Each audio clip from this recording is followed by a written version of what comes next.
I've been through the process 3 times where the company I was working for got acquired. The first time I was scared. I didn't understand it. I didn't know what was going on. I was very young in my career. I didn't know if that meant I had a job and all that kind of stuff. Hello, welcome to the Better Outcomes Show, where we explore the possibilities of a new healthcare.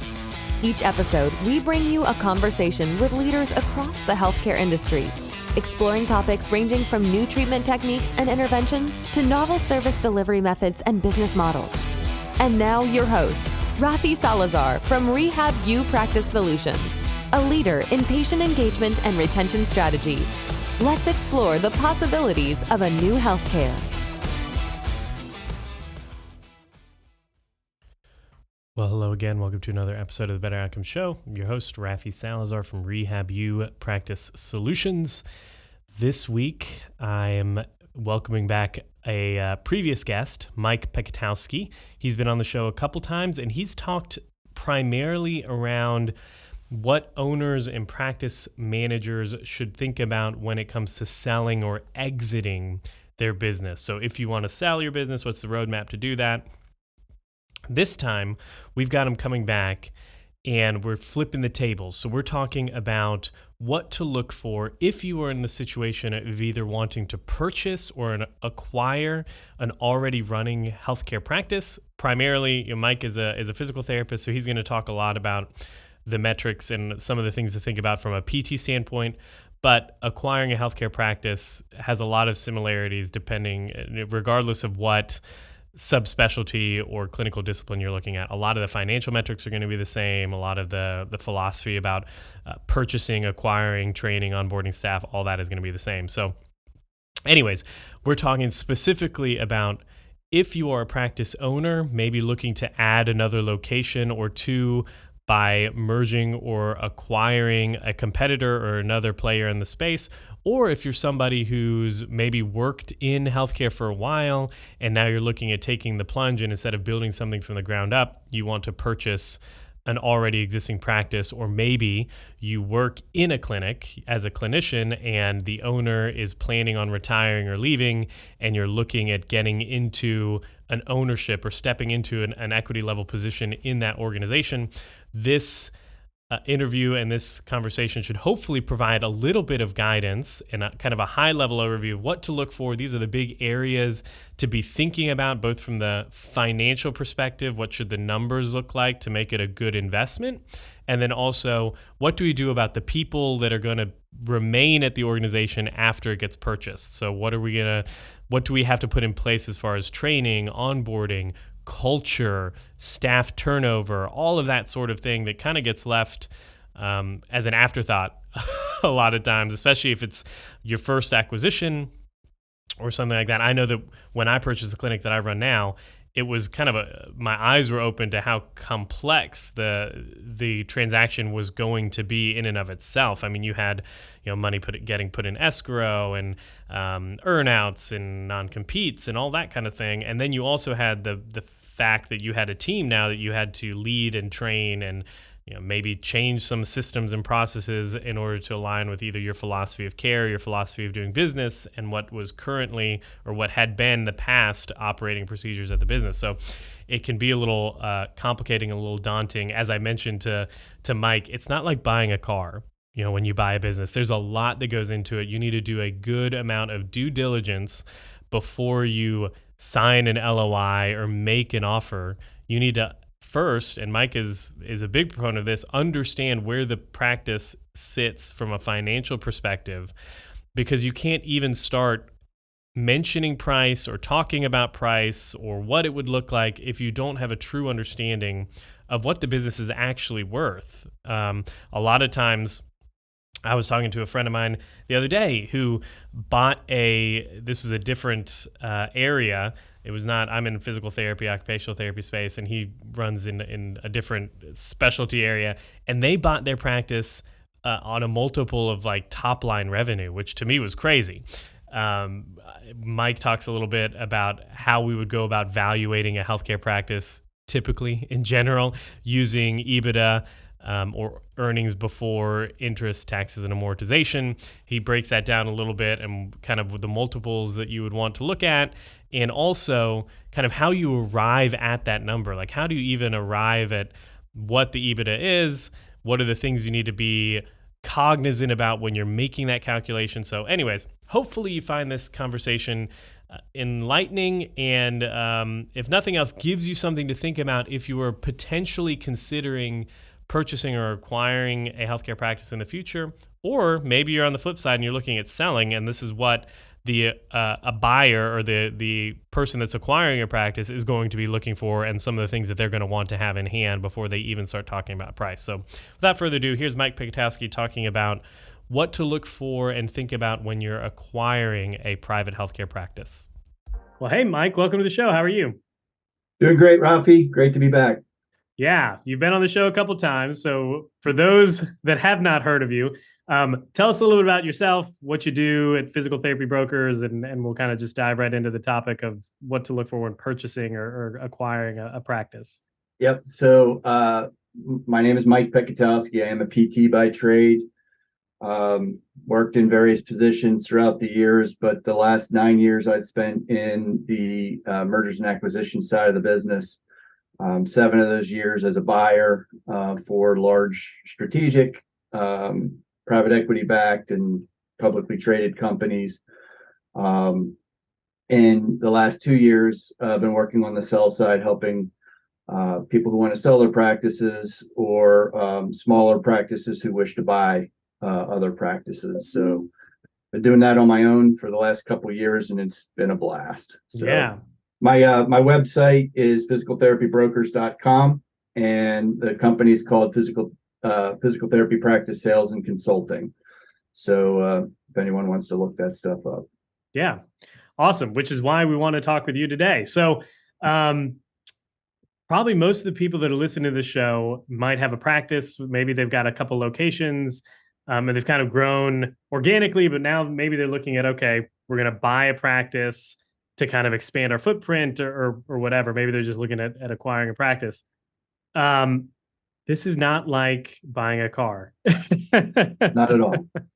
So I guess maybe outline, like, what are some of the big things we need to look for? Maybe we'll just kind of dive into the nitty gritty of each. So like top 3 things when you're looking at purchasing a practice, specifically in the physical therapy space. And what are the big 3 things we need to be looking at? So the first thing I would say is do not go right into haggling price until you have the information you need. Okay.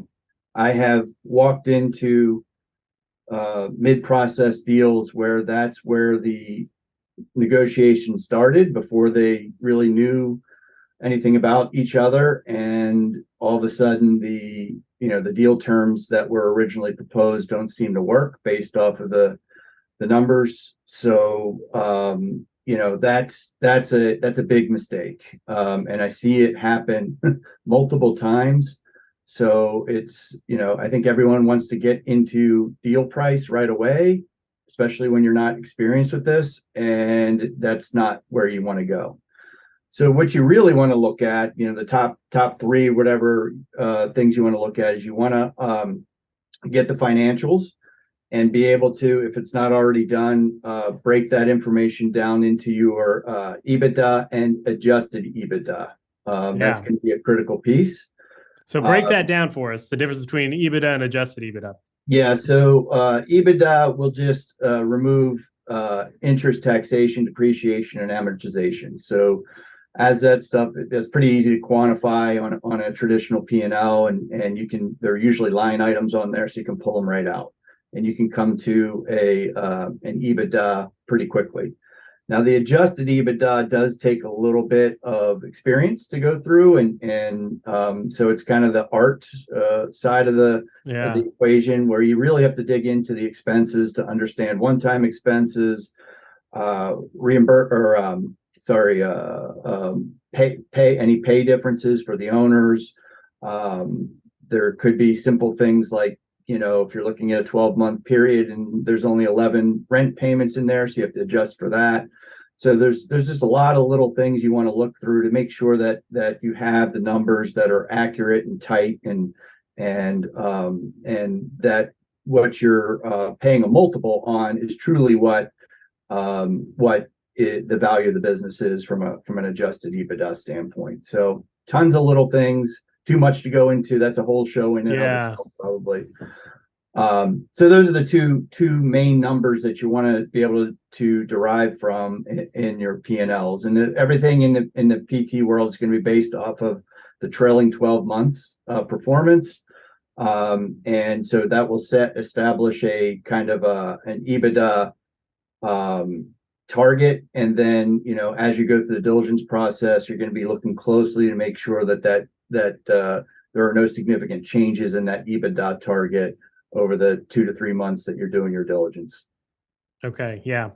And some things, like you said, like big capital expenditures, owners' perks and stuff like that, you need to make adjustments for all of that before you say, okay, this is going to be what we base the multiple off of, right? 100%. Yeah, that's all. That stuff can be wound in there. It really depends on the accountant or I should say the accounting system that's used by the practice. And you just have to be familiar with what you're looking for and where to look, and what reports are going to help you really drill down into that pretty quickly. Yeah. Okay, so you get the financials, you get the EBITDA. What else are we looking for? So the next piece that I'd be interested in is the operational metrics. So that'd be, just your visits, your new patients, trended. Units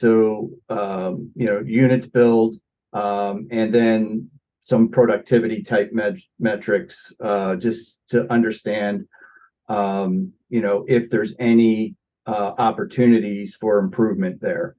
So there are things that you want to understand about a practice to make sure that they fit philosophically with your practice. And, just by looking at the metrics, for instance, visits per new patient and units per visit, you can kind of get a sense, do they operate similarly to the way that you operate? And, there are,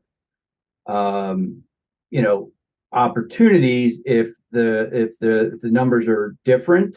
It could be perceived as an opportunity. If the numbers are different in a bad way, they could be looked at as, oh my God, this isn't going to be able to operate the same way after I own this business going forward. It doesn't fit with the way that we typically do things. And so those are major factors in, how aggressive you want to be with an offer. If you have a lot of synergies in there, or things that are going to improve value, things that you think are, easily fixed or improved, or, by utilizing your systems and your procedures, your training, all that kind of stuff, then that's valuable to you, because, hopefully you're going to buy something at a lower multiple or a lower purchase price, and you're going to turn it into something that's more valuable fairly quickly just by implementing some of your processes, et cetera. And then there are dyssynergies where there are, going to be changes in the way that the business operates today, and those can be perceived, negatively by the staff. Those can be, cost money, or reduce revenues, or increase expenses, and all those things need to be factored into whether or not, it's going to have an impact in your financial investment and impact your ROI. So, the synergies and dyssynergies need to be evaluated and understood to a point where, you're comfortable that what you're buying is what you think you're buying, and you're comfortable with what type of training commitment that you're getting into, or if they operate very similarly to you, there's going to be very little training that you have to do, and it's kind of an easier integration model. So all those things need to be assessed and at least understood before you are ready to sign in an LOI or get involved. Yeah. Well, and you mentioned training and whatnot for the new staff or for the staff of the clinic that gets acquired, is there like an industry kind of norm or standard that, okay, if a clinic is purchased or a practice is purchased, there's going to be some turnover, right? People are going to leave. They're going to want to do, maybe they don't want to be acquired. They want to go work somewhere else, whatever the case may be. Is there like something that owners or potential buyers should be planning for? Like, okay, I'm going to buy this practice. There's 10 therapists working here now, and I can count on X number of them leaving just based off of normal turnover. So in general, there's the turnover in most acquisitions is not huge. Yeah. Especially if the buyer does it well. So it really comes down to if the buyer spends time with the individual employees and makes them feel comfortable with what's happening, eliminates the scariness that some people feel when they're going through an acquisition. I always relate this, and this. Let's start here. I've been through the process 3 times where the company I was working for got acquired. The first time, I was scared. I didn't understand it. I didn't know what was going on. I was very young in my career. I didn't know if that meant I had a job and all that kind of stuff. So it was a little scary, and I had some questions. The second time I went through it, I knew what was going on, and I knew it was a good thing. What happened with me was that second time that I went through it, I recognized this was an opportunity for me personally to grow professionally, and working with a larger organization and get involved in different things and have opportunities that you wouldn't have at a smaller organization. And the third time I did it, I had some equity in the company, and it was a very good thing, and it was a goal that we had from as a leadership team from the get-go. So again, a very, very good positive thing. So I think depending on where you are in your career and where you want to go, this can be perceived as something scary. It can be perceived as something awesome. And you have to understand that about your staff and who might be in one bucket or the other. There are going to be some people that are indifferent, but about 20% are going to be ecstatic about it, 20% are going to be scared about it, and the rest of the people are just going to have a few questions in the middle. And you want to make sure that you make sure you spend some time with those people that are scared or have some questions, to just make sure that they're comfortable with the process. And the buyer should assist you with that process, develop a good plan on how that works, when the right time is to talk to everyone, and have the right information available quickly and early on in the process, so that everyone feels comfortable moving forward. When you do that, there's very little turnover at the time of close. Now, a year from now, if things don't work out, you might have 1 or 2 people that leave, and I think the turnover rate's generally around 10%. And if you look at it over the course of a year. Yeah. But at close, if it's done well, you shouldn't really lose too many people. There are every once in a while you're gonna have people that just, I don't want to be part of this for whatever reason. They might have a personal reason, whatever. And that's fine. You're gonna have those folks, but by and large, most people, as long as you spend the time with them, are going to at least give it a good shot and go through the process, and you shouldn't really experience much turnover. Yeah. I think it's funny. That's when I was purchasing the practice that I run now. I don't think that was something that I ever really took. Like, I did not appreciate it, the importance of it. It was a small team. There were only 4 people.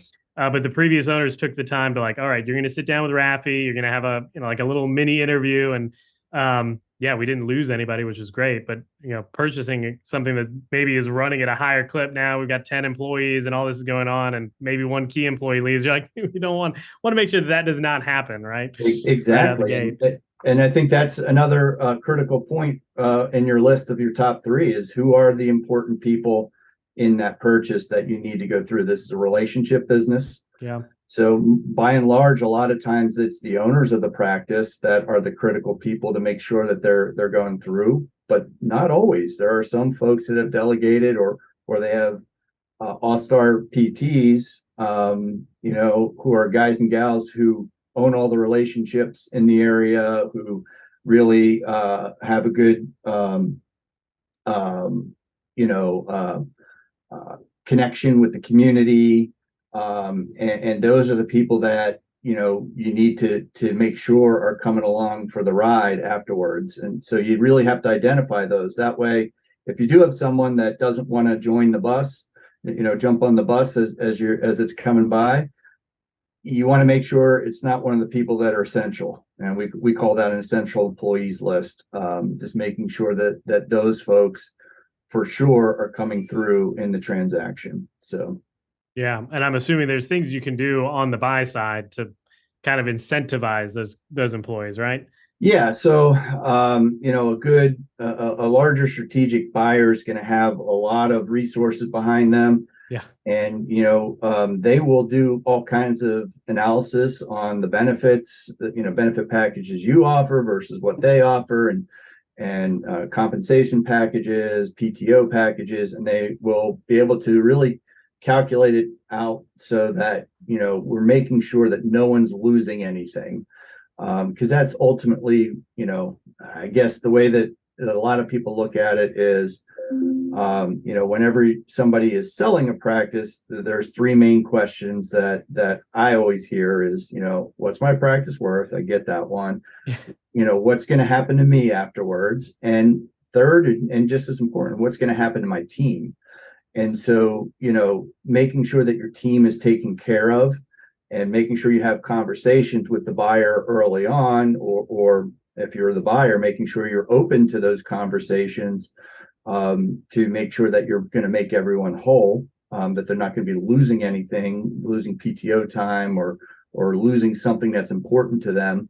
That's a critical step in the process. Yeah.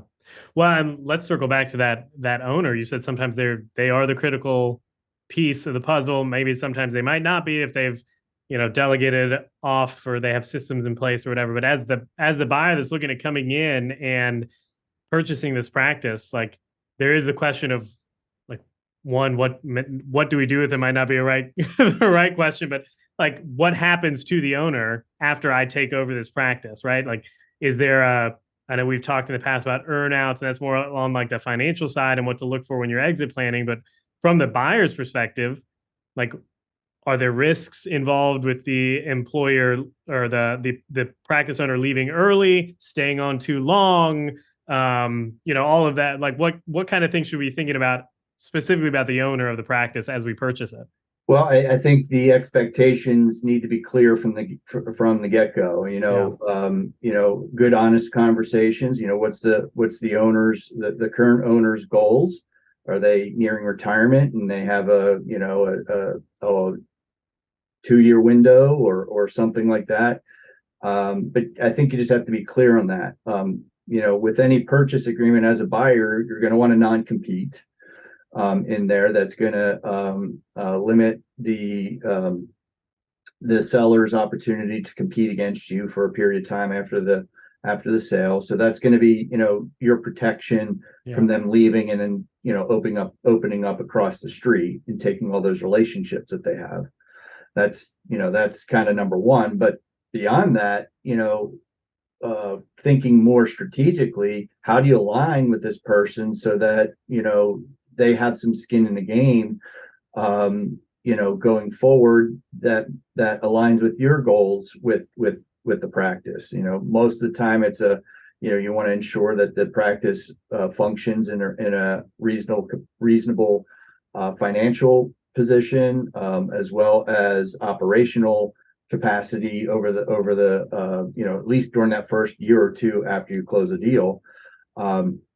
So you really want to have an aligned purpose or goal with that owner. So if they're going to stay around for a while, oftentimes it might make sense to offer either minority equity in the company, and so that they retain some equity ownership, Or, you can use terms like an earn out, or those types of deal structures that will, set up critical financial or operational targets. And if, as long as they hit those targets, you get paid a certain percentage of the purchase price. So you designate usually it's a percentage of the purchase price as the earnout, and if you can meet or exceed certain criteria, you get paid that amount. And if you can, there's all kinds of ways to structure it, but that's essentially the nuts and bolts of it. Yeah. Yeah. Cause I think, again, like if you are buying a practice, I'm thinking like small practices here, like, and then you start making changes, there is the risk that, the owners hightail and run and leave. Like deuces, I don't like this. So keep finding a way to keep them on board if they are the critical piece of the puzzle. Provides for some stability even in the transition, right? Making sure that the wheels don't fall off the bus immediately post purchase or something like that, right? Yep. I apologize. My dog is growling at something outside the window here. So if you hear a The little, squirrels are starting to move or yeah, something. something's out there. It's a beautiful day here, and he's perched out here looking at the window, growling at something. Awesome. Okay, so we've gotten the owners piece. What do you do with the owners, the employers? What other big things? Maybe is it equipment that we should be concerned about? The actual physical assets of the practice, or does that? Yeah. So another key piece should be part of any deal is just at least doing a walkthrough of the practice, the locations, and things that you're interested in looking at. There is, what's the layout? Is there any structural changes that would need to make the clinic flow differently? And what, if so, what, do you allocate some dollars for some, renovation? You're also looking at the equipment. Is the equipment in good shape? Is it in need of repair? Is it 40-year-old equipment that is completely outdated, or is it relatively new, modern type of equipment? You do want to pay attention to that stuff, just because, that's what you're starting with. And if there's going to be a lot of investment that needs to be made, you want to factor that into your decision making as well. Another key area to look at is pools. If there's any kind of aquatics program there, you really want to understand how that's set up and what the costs are associated with the aquatics programs. They can be, they are more expensive to maintain than a traditional clinic. So you really got to make sure that there's value and you're driving patients in, you're getting a lot of that. The physicians and community is aware that you have that service available, and you're getting additional volume because of it to offset those additional costs. So, at the end of the day, those are some of the big things I'm looking at. And then the other things are just like the office equipment and computer equipment. Yeah. Do They add up if you have to buy 10 of them.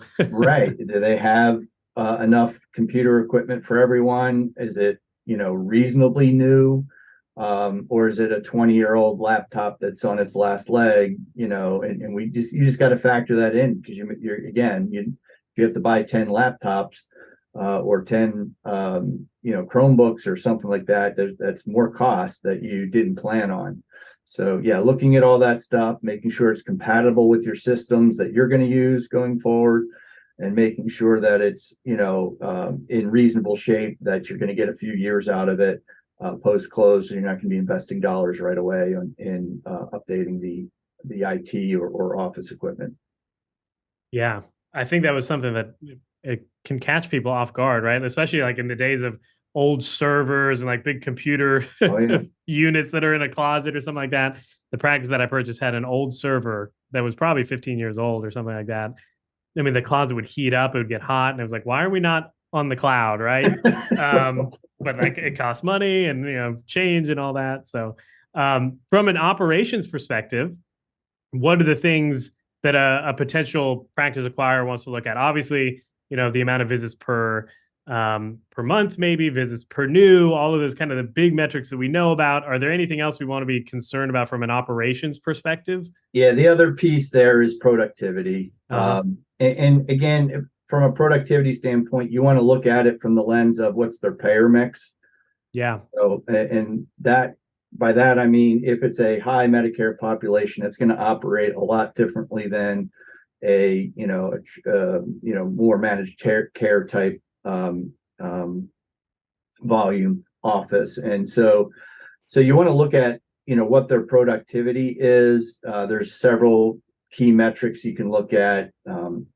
Obviously, you can look at the visits per day, the visits per licensed staff per day is a good metric, or units per clinical hour is a good metric to look at. And those tools or those metrics will allow you to assess, where they operate in terms of productivity. If it's a relatively low productivity office, now you have to understand that, well, if I come in here and pay, the therapists are traditionally seeing 6 visits a day on an 8-hour day, and my expectation is 10 or 12, what's that mean? Is that you're going to scare everyone away? So you really have to factor that in. If it's operating a lot differently than what the way that you operate, again, there's some questions that you need to drill down on to understand why they operate the way they do, and is it consistent with your philosophy and how you would operate that same practice. Yeah. Now, you mentioned payer mix. What is that for people that don't know what payer mix is? I mean, it seems pretty straightforward, but Well, yeah, it's the percentage of each type of payer that a practice sees. For instance, we can break that into, I like to break it into payer type buckets. Yeah. Where you have your managed care bucket, and that could be all of your Aetna, your Blue Cross, so all that kind of stuff, just kind of lumped in there because they traditionally operate the same.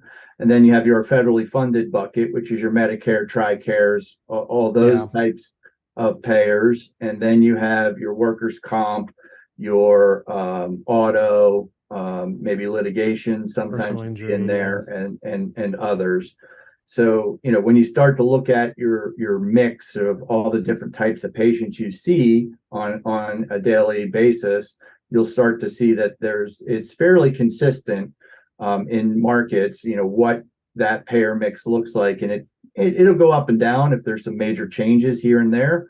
But by and large, it's fairly consistent. And by looking at that, you can determine what's reasonable from a units per visit perspective and the productivity side of things. Yeah. And the higher Medicare or federally funded payer mix, you just have to be cognizant of the 8-minute rule and staffing and scheduling to make sure that you're getting the one-on-one treatment times and you're not overlapping too much there.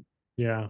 Well, and just from a strategic standpoint too, like a payer mix might be almost seen as a synergy thing, right? Like if the bulk of your clients are coming from, let's say, Medicare, and you're looking at branching into another area, and there's a lot of workman's comp coming out of this practice you're looking at acquiring, right? Yeah, 100%. So again, what you're buying with a practice,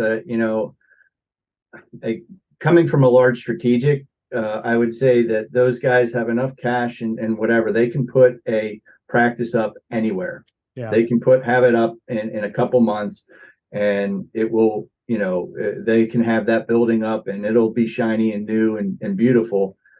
But if they don't have the relationships in the market, it's not going to work.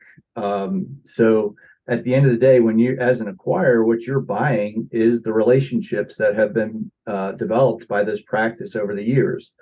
And so you really want to make sure that those relationships are going to continue post close. And when you tie that back to payer mix, to your example, if this organization that you're buying has a strong workers' comp program that you can learn from, that's an important piece. You're buying those relationships, and now you may be able to leverage those relationships into your location as well, going forward and expand your workers' comp presence by using their tools, their systems, and the different things that they've been able to develop on the work comp side within your practice. So yeah, it can be a synergy, a big time synergy for potential acquisition. Yeah. And I know we had talked previously. So let's say we've looked at everything. We feel good about the deal. There's going to be a synergy, or we're going to be able to, we won't lose our shirt on it. Right? Let's talk very, very briefly, because I know we're not going to get into the mechanics of it, but like, how does one go around about funding a purchase like this, right? Especially if you are a small, maybe you've got one clinic, maybe you've got a couple locations, you're not a big strategic with wads of cash to throw around. What are the options out there? Well, obviously the best option if you have it is cash. Yep. But most smaller practices that go on to acquire, you end up using a small business loan. And that's usually the number one approach. Yeah. Beyond that, you can look for other investors. You could find some local investors, some angel investors, the rich uncle kind of thing. But at the end of the day, unless you're really want to get aligned or have super aggressive plans for growth, even private equity could be an option. But generally that's for larger platforms. When you're in 10 or 12 locations and have been doing this for a while, then private equity may be interested in taking a look at your practice or working with you on one.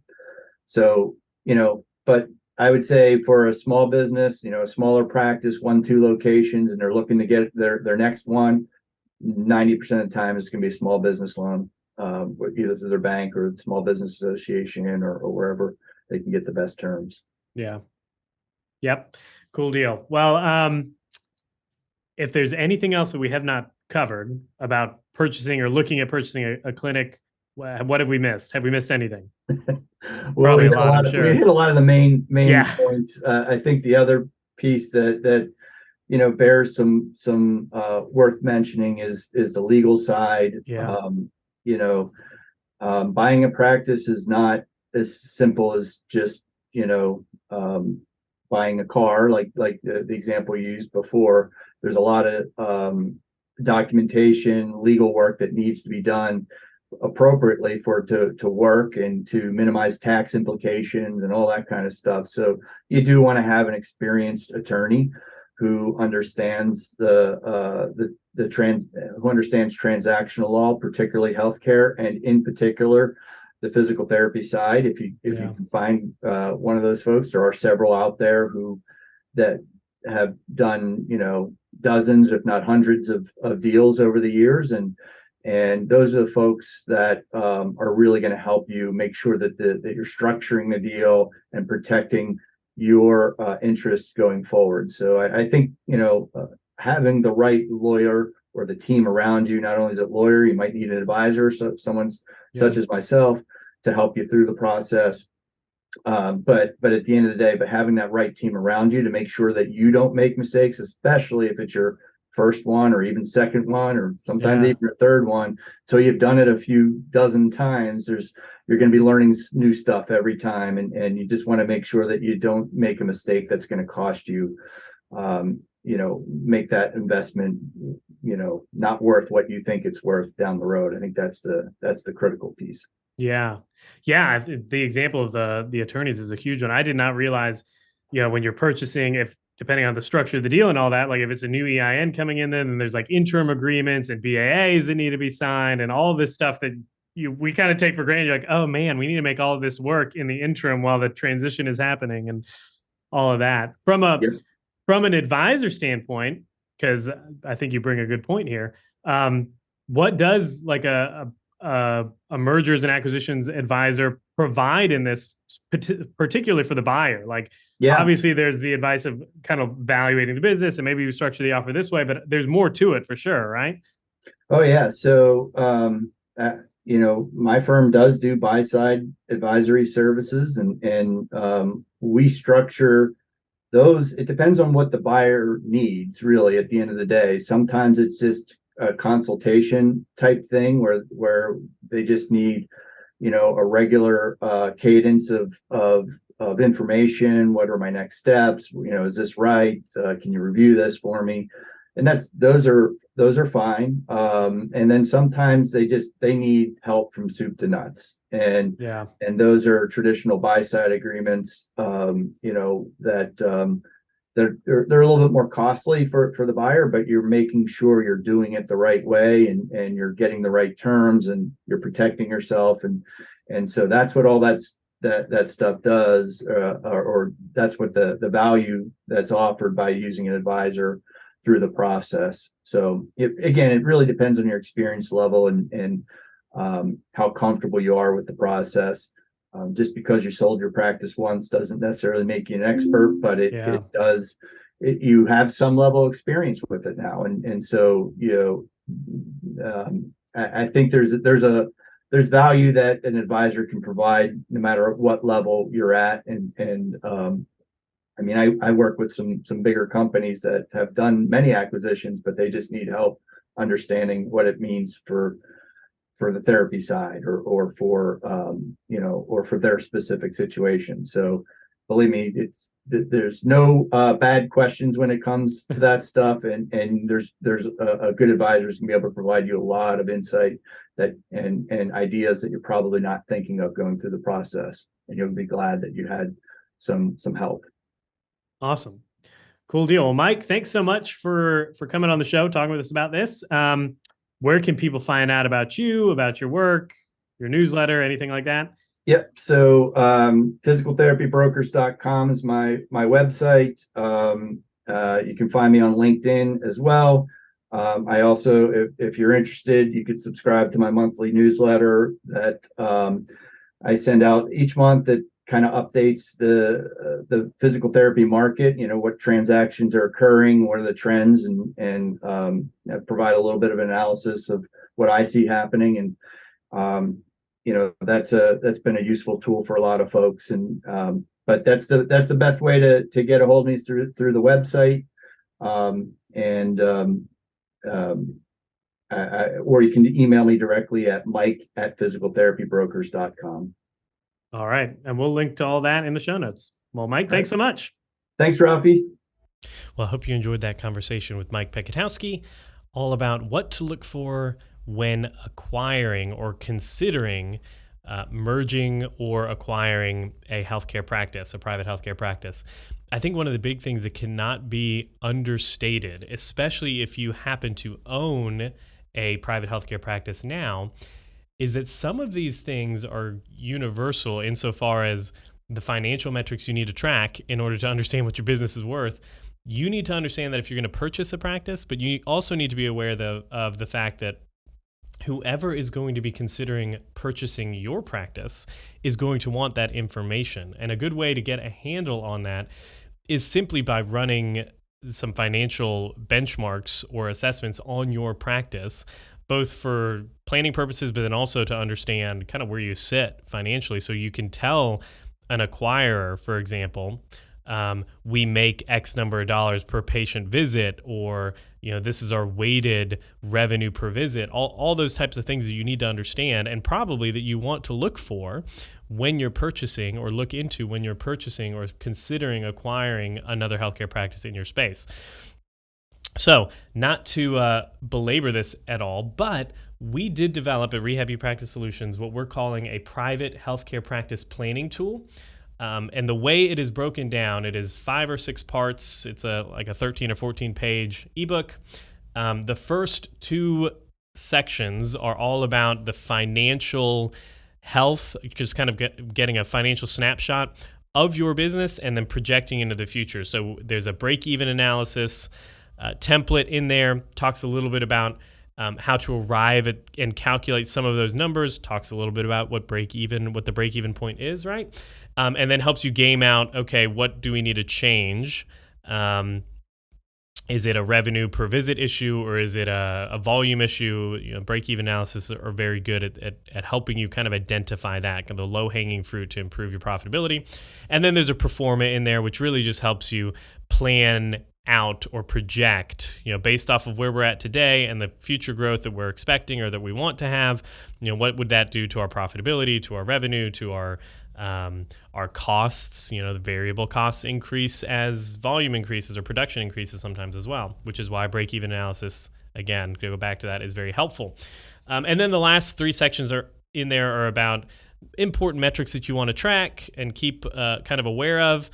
The importance of bringing in top-line revenue, so attracting new patients or retaining current patients. So in that book, or in that workbook, we talk a little bit about just kind of the high-level direct-to-consumer healthcare marketing strategy, which we're big fans of, which I use to grow the practice that I purchased from around 125 visits a month to consistently in the 500-ish range.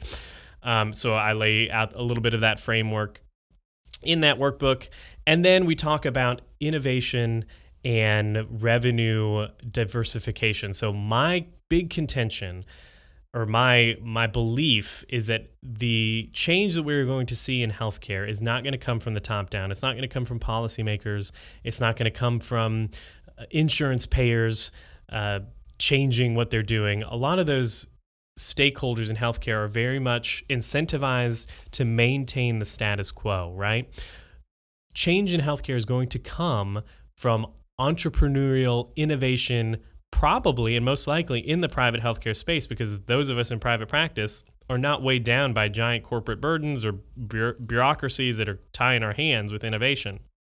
So I'm a big proponent of, if you've got a private healthcare practice, it's time to run some little experiments, taking little bets, as the book, to quote the book, I can't remember who wrote it, but there's a book called Little Bets. And the idea is that you don't bet the farm on a new value-based care initiative, right? But you can begin tiny little incremental adjustments and improvements and taking strategic risks here and there to diversify the revenue at your practice. One, so that you're not reliant on just simply increasing the volume. Now, that's kind of the go-to. If you have issues, financial issues at the practice, what we want to do is increase the volume. You increase the number of patients coming in, and you fix the problem, right? Top line revenue goes up, and sooner or later the margins work out, and you end up being profitable. And that is true to some extent. You can bring in a whole lot more patients, and you will end up shoring up the financial problems of your business. However, there's always the risk that the patients go away, and 2, we are facing changes in healthcare where fee-for-service or volume-based, high-volume healthcare is going to go away. We know that. They're moving in that direction. Payers and policymakers are moving in that direction. So it would make sense, especially as small private practice owners, maybe you've got a couple locations or just one location, to begin making some of those little bets and experimenting with certain ways of diversifying your revenue. Maybe it's an online community or wellness coaching program. Maybe it's online coursework or resources or downloads or something like that, using your knowledge, becoming a knowledge translator.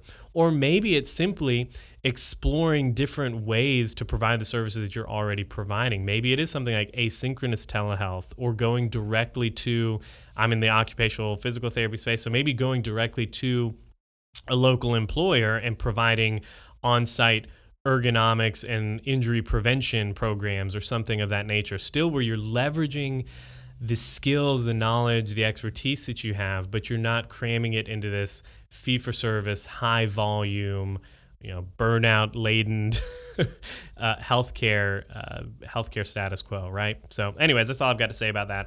If you want to get a copy of that download, head on over to rehabilipracticesolutions.com. Click on the tab for insights. The very bottom option is resources and downloads, and it is called, let me look here, it is called the Private Healthcare Practice Planning Tool.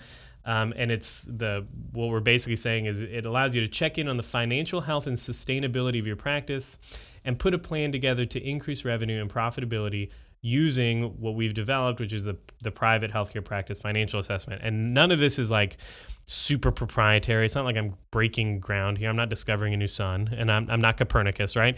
I'm just putting some basic financial instruments together and helping you think about them as they relate to your specific healthcare practice or private healthcare practice. So go check it out, rehabilipracticesolutions.com.